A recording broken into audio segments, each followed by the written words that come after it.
पंजाब सरकार ने 14,000 पहले किए, अभी हमारा बजट का सेशन आ रहा है उसमें भी मता आ रहा है 14,000 अब करेंगे। 28,000 कॉन्ट्रैक्ट वाले जो मुलाजिम थे कच्चे, उनको पक्के करके आपके बीच में खड़ा हूं भाई। ओल्ड पेंशन स्कीम में क्या था, सरकारी कर्मचारी दफ्तर में काम करता था, तब वो रिटायर हो जाता था, तब उसको इकट्ठे पैसे मिल जाते थे, वो अपना घर बना लेता था, अपने बेटे बेटियों का किसी का भी कोई गिफ्ट दे देता था, तो उसकी जिंदगी आराम से निकलती। अब क्या कर रहे हैं भाई साहब, अब भाई साहब का फरमान आ गया दिल्ली से, इनके पैसे काट तो लो लेकिन इनको मत दो, शेयर मार्केट में लगा दो, वहां से नीरव मोदी, विजय माल्या, ये अडानी सब ले जाएंगे। तो हम ओपीएस को हमने अपने पहले नोटिफिकेशन जारी किया, अब हमने कैबिनेट में इसको लाग लेके आए हैं। हम केंद्र के साथ लड़ाई लड़ेंगे कि हमारा पैसा वापस दो। 18,000 करोड़ हमारा जो पेंशन का, old pension, new pension scheme का जो इन्होंने, शाखाओं के हम वो पत्ते नहीं जो शाख से झड़ जाएं। आंधियों को जरा बोल दो अपनी औकात में रहे। ये बीजेपी, कांग्रेस, जेडीएस, ये सब चोर हैं, सब चोर हैं। ये इनको निकालो बाहर, इनको जनतंत्र से इनको निकालो बाहर, उसके बाद पकड़ेंगे इनको। ये कितना किसने नुकसान किया। दुकान थी छोटी सी कोई पंसारी की, चोरी हो गई, तो अगले दिन गांव लोग के लोगों को पता चला चोरी हो गई। उस गांव में जो दुकानदार है उसके पास अफसोस करने के लिए आने लगे।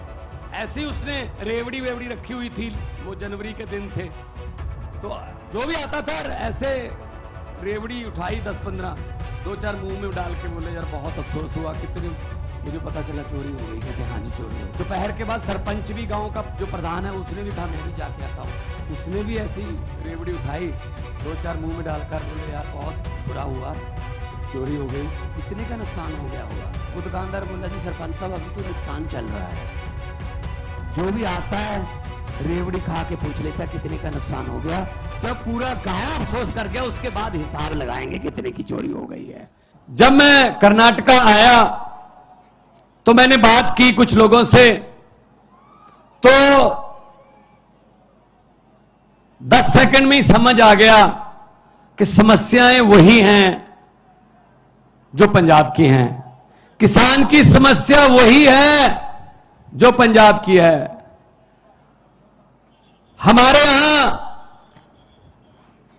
गन्ने की खेती होती है, लेकिन जब से आम आदमी पार्टी की सरकार, अभी साल नहीं हुआ, 16 मार्च को साल होगा, हमने गन्ने के उत्पादकों का 300 करोड़ रुपया जो पिछली सरकारों ने नहीं दिया था, आते ही सबसे पहले वो दिया, और गन्ने का रेट 380 रुपए क्विंटल है। पंजाब में, देश में सबसे ज्यादा रेट पंजाब में मिलता है, और मुझे पता चला यहां पे तो 200, 180, 220 तक मिलता है। और हमारी भी जो गन्ना मिलें हैं वो कई साल पैसे नहीं देती थी, यहां भी यही हाल है। तो समस्याएं हमारी वही हैं। मुझे पता चला 2.5 लाख वैकेंसीज हैं गवर्नमेंट जॉब्स में, 2.5 लाख पद खाली हैं, और आम आदमी पार्टी की सरकार बनी 1 साल में 27,790 नौकरियां देकर आपके बीच में खड़ा हूं भाई साहब, सरकारी नौकरियां 1 साल में। और मुझे पता चला कि कॉन्ट्रैक्ट पर जितने भी कर्मचारी हैं वो कच्चे हैं, उन पर तलवार लटकती है, कब निकाल देंगे, कब कह देंगे घर जाओ, आपकी जरूरत नहीं है। और पंजाब सरकार ने 14,000 पहले किए, अभी हमारा बजट का सेशन आ रहा है उसमें भी मता आ रहा है 14,000 अब करेंगे। 28,000 कॉन्ट्रैक्ट वाले जो मुलाजिम थे कच्चे, उनको पक्के करके आपके बीच में खड़ा हूं भाई साहब। कोई हवा में बातें नहीं करते, हम हवा में बातें नहीं करते। यहां भी वही मुद्दा है, OPS, old pension scheme. Old pension scheme में क्या था, सरकारी कर्मचारी दफ्तर में काम करता था, जॉब करता था, तो उसकी तनख्वाह में से पैसे कटते थे जीपीएफ के, ईपीएफ के। जब वो रिटायर हो जाता था तब उसको इकट्ठे पैसे मिल जाते थे, वो अपना घर बना लेता था, अपने बेटे बेटियों का किसी का भी कोई गिफ्ट दे देता था तो उसकी जिंदगी आराम से निकलती थी। अब क्या कर रहे हैं भाई साहब? अब भाई साहब का फरमान आ गया दिल्ली से, इनके पैसे काट तो लो लेकिन इनको मत दो, शेयर मार्केट में लगा दो, वहां से नीरव मोदी, विजय माल्या, ये अडानी सब ले जाएंगे और जब तक आप रिटायर होंगे आपको कहा जाएगा बहुत बहुत धन्यवाद, आपने बहुत अच्छी सरकारी नौकरी की, पेंशन तो आपकी नीरव मोदी ले गया और अडानी ले गया। यह न्यू पेंशन स्कीम है उनकी, that's called new pension scheme. तो हम ओपीएस को हमने अपने पहले नोटिफिकेशन जारी किया, अब हमने कैबिनेट में इसको लाग लेके आए हैं। हम केंद्र के साथ लड़ाई लड़ेंगे कि हमारा पैसा वापस दो, 18,000 करोड़ हमारा जो पेंशन का old pension, new pension scheme का जो इन्होंने रखा है वो वापस लेने के लिए हम लड़ाई लड़ेंगे, मुलाजमों के साथ लड़ाई लड़ेंगे। तो ये तो इनके कारनामे हैं। हम हवा में बात नहीं करते। अरविंद केजरीवाल जी ने कहा दिल्ली में मैं बिजली फ्री कर दूंगा, अरविंद केजरीवाल जी ने कहा मैं स्कूल अच्छे बना दूंगा। तो मजाक कर रहे थे ये लोग, ऐसे कैसे हो सकता है? जब स्कूल अच्छे बनने शुरू हुए, धीरे धीरे स्कूलों में टीचर्स जो हैं उनको विदेशों में ट्रेनिंग देकर धीरे धीरे बच्चों का रिकॉर्ड, बच्चों का पास प्रतिशत बढ़ता गया। आज दिल्ली के स्कूलों का पास प्रतिशत प्राइवेट स्कूलों से ज्यादा है, 99.7% है जी। मैं तब पंजाब में अभी चुनाव नहीं हुए थे, मैं 2014 से एमपी था, 2019 में भी एमपी था, तो मैं दिल्ली रहता था जब पार्लियामेंट होती थी। सच मानिए मेरे पास दिल्ली के लोग आते थे, जब कोई पार्लियामेंट में काम करते हैं, जब पार्लियामेंट की कोई गाड़ी चलाता है, जब कोई मिल गया, वैसे उनको पता चल गया भगवंत मान का घर है, तो मेरे पास प्राइवेट स्कूल में एडमिशन के लिए सिफारिश नहीं आती थी। वो कहते थे जी दिल्ली के किसी सरकारी स्कूल में एडमिशन करवा दो, बच्चे की जिंदगी सुधर जाएगी। ये किया अरविंद केजरीवाल जी ने, ये किया मनीष सिसोदिया जी ने। बदले में क्या किया? मनीष सिसोदिया को गिरफ्तार कर लो, स्कूल क्यों बना रहा है? अगर स्कूल बन गए तो देश के नौजवान शिक्षित हो जाएंगे, शिक्षित हो गए तो उनको समझ आ जाएगी कि वोट जो है उसकी कीमत होती है। उनको पता चल जाएगा कि वोट नफरत के नाम पर नहीं, विकास के नाम पर डाला जाता है। इसीलिए वो कहते हैं कि मनीष सिसोदिया को अंदर कर दो। अस्पताल बनाए, मुफ्त इलाज होता है दिल्ली में, चाहे आपने पैरासीटामोल से लेकर बड़े बड़े इलाज 40 लाख तक के ऑपरेशन मुफ्त होते हैं भाई साहब दिल्ली में। इन्होंने कहा क्यों, ऐसा क्यों होता है भाई, लोगों को मरने दो, ऐसा नहीं हो सकता। तो सतिंदर जैन को अंदर कर दो जिसने हॉस्पिटल बनाए। ये इनके काम चल रहे हैं। शाखाओं के हम वो पत्ते नहीं जो शाख से झड़ जाएं। आंधियों को जरा बोल दो अपनी औकात में रहें। ऐसे हम पर ईडी सीबीआई ये डालकर आप डरा नहीं सकते हमें, आप डरा नहीं सकते हमें। हम किसी और मिट्टी के बने हुए हैं भाई साहब। और मुझे खुशी, पृथ्वी रेड्डी जी ने मुझे बताया कि देवनागरी में सभी के खातों में 15-15 लाख आ गया है। आया नहीं? आप तो कह रहे थे आ गया सर, हमारे भी नहीं आया जी। 15 लाख की बात छोड़ दो, जो हमारे घर में 2-4 हजार रुपया पड़ा था इमरजेंसी के लिए, नोटबंदी करके वो भी निकलवा के ले गए भाई साहब। ये चल रहा है, अब ये चल रहा है। तो इसलिए हम आए हैं आपके पास। अगर आम आदमी पार्टी को मौका मिलेगा, आम आदमी को मौका मिलेगा। जैसे पंजाब में हमने आते ही करप्शन के लिए, रिश्वत खोरी के खिलाफ एक हेल्पलाइन नंबर जारी किया। भाई साहब बड़े बड़े मंत्री जो बड़े बड़े पदों पर थे आज जेल की हवा खा रहे हैं। पंजाब में जाकर देखिए या पूछिए, अखबार पढ़ लीजिए, गूगल पे आप सर्च कर लीजिए।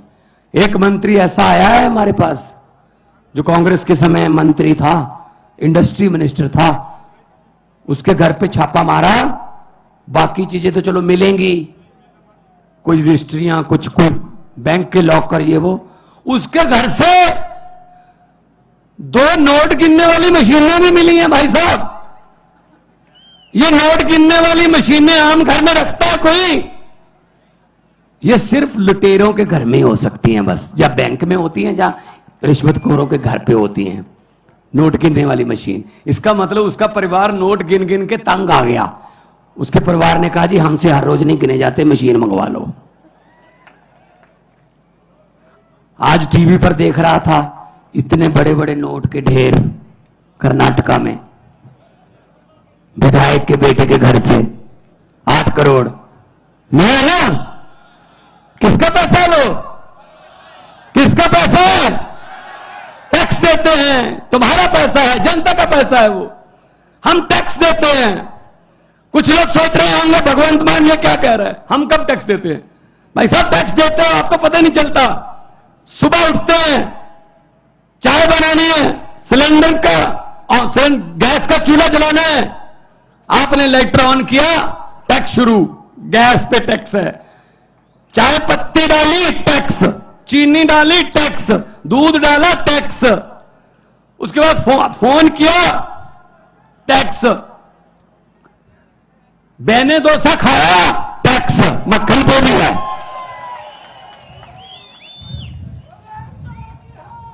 अब तो छाछ पे भी टैक्स है, आटे पे भी टैक्स है। बाजार गए, मोटरसाइकिल लेके गए, डीजल पेट्रोल टैक्स, सब्जी लाए टैक्स, शाम को डिनर करके सोचते हो सोने से पहले शुक्र है अब कोई टैक्स नहीं है। नहीं नहीं, गलतफहमी में हो, ऊपर पंखा चल रहा है, टैक्स। भाई साहब हम तो सोते हुए भी टैक्स दे रहे हैं, जब हम सो रहे हैं तब भी टैक्स दे रहे हैं। तो इनके बेटों के घर से 8-8 करोड़ के पैसे मिलते हैं। 8 करोड़ तो वैसे एक छोटी सी झांकी है। तो ये चीजें खत्म करनी है तो सफाई करनी पड़ेगी। और सफाई के लिए कौन सा यंत्र यूज होता है? झाड़ू। झाड़ू चलेगा। इन भ्रष्टाचारियों को मैं कहना चाहता हूं कि जितने मर्जी इकट्ठे कर लो पैसे, हीरे, मोती, मगर ख्याल इतना रहे कफन पे जेब नहीं होती। सब कुछ यहीं रह जाता है भाई साहब। गरीब की बद्दुआ मत लो। गरीब की बद्दुआ परमात्मा की दरगाह, एक ही बात है, सीधी बात है। तो ये चल रहा है हमारे देश में।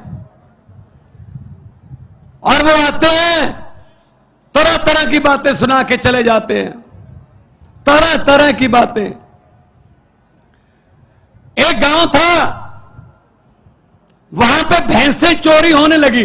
गांव में अचानक से दूध देने वाली भैंसें किसानों की चोरी होने लगी। कभी एक भैंस चोरी होगी रात को, एक दिन 2 भैंसें चोरी हो गई, 3 भैंसें चोरी हो गई रातों रात।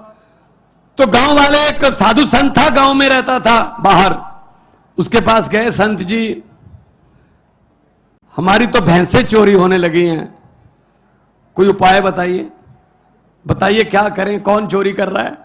तो संत महात्मा ने कहा एक चद्दर ओढ़ लेना, ऊपर चारों कोने पकड़ के 4 आदमी खड़े हो जाना और पूरे गांव को चद्दर के नीचे से ऐसे बोल देना कि वो नीचे से चले जाएं, गुजर जाए नीचे से।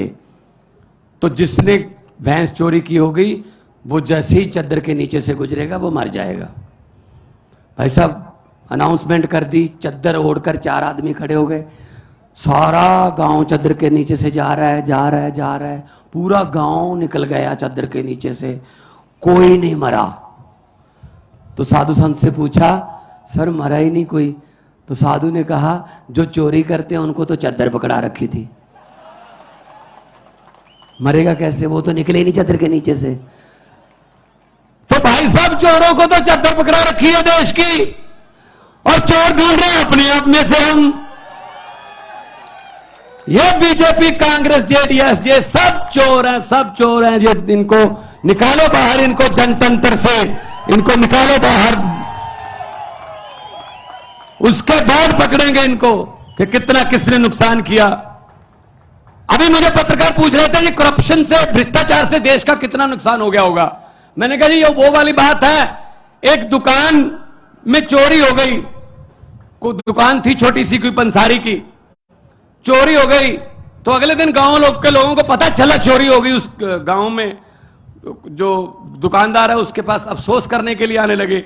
ऐसे ही उसने रेवड़ी वेवड़ी रखी हुई थी, वो जनवरी के दिन थे, तो जो भी आता था ऐसे रेवड़ी उठाई 10-15, 2-4 मुंह में डाल के बोले यार बहुत अफसोस हुआ, कितने मुझे पता चला चोरी हो गई। कहते हाँ जी चोरी हो गई। 1 आया, 2 आए, 10 आए, 15 आए। दोपहर के बाद सरपंच भी, गांव का जो प्रधान है, उसने भी कहा मैं भी जाके आता हूं। उसने भी ऐसी रेवड़ी उठाई, 2-4 मुंह में डालकर बोले यार बहुत बुरा हुआ, चोरी हो गई। कितने का नुकसान हो गया होगा? वो दुकानदार बोला जी सरपंच साहब अभी तो नुकसान चल रहा है, जो भी आता है रेवड़ी खा के पूछ लेता है कितने का नुकसान हो गया। जब पूरा गांव अफसोस कर गया उसके बाद हिसाब लगाएंगे कितने की चोरी हो गई है। तो अब कैसे बता दें इस करप्शन से, भ्रष्टाचार से कितने का नुकसान हुआ? अभी तो नुकसान चल रहा है देश का। ये तो आम आदमी पार्टी की सरकार आएगी, अरविंद केजरीवाल जी प्रधानमंत्री बनेंगे, तब हिसाब लगाया जाएगा कि कितने की चोरी हो गई है और कितना भ्रष्टाचार हो गया है। ऐसा हिसाब नहीं लगेगा इसका हिसाब लगाने वाला चाहिए, और चाहिए भी IRS ऑफिसर, इनकम टैक्स के कमिश्नर रहे हैं, इनको सब पता है पैसा कहां से आता है और कहां जाता है। ये निकाल लेते हैं। जो पैसा छुपाना जानता है ना, तो इनकम टैक्स वाले निकलवाना भी जानते हैं कि कहां से निकलता है। तो मैं आपको यही बेनती करूंगा कि आप लोग इकट्ठे हो जाइए। जब लोग इकट्ठे हो जाते हैं, तो जब लोगों की आंधी तूफान बन जाता है, तो बड़े बड़े पेड़ जड़ से उखड़ के जो है उखाड़ के दो फेंक देते हैं, जैसे पंजाब में फेंके हैं। हम आपके साथ हैं। शहीदों की धरती, भगत सिंह और सुखदेव, और मैं ऊधम सिंह, करतार सिंह सराभा की धरती से आया हूं। कर्नाटका भी वीरों की धरती है। हम लोगों ने देश के लिए, आजादी के लिए हमारे पुरखों ने अपनी कुर्बानियां दी हैं। इस आजादी को हम ऐसे किसी 2-4 परिवारों को सौंपने वाले नहीं हैं। ये देश किसी के बाप की जागीर नहीं है, ये 130 करोड़ लोगों का देश है। बहुत बहुत धन्यवाद, बहुत बहुत मेहरबानी। भारत माता की बोलो सोनिहाल। बहुत बहुत धन्यवाद। नमस्कार।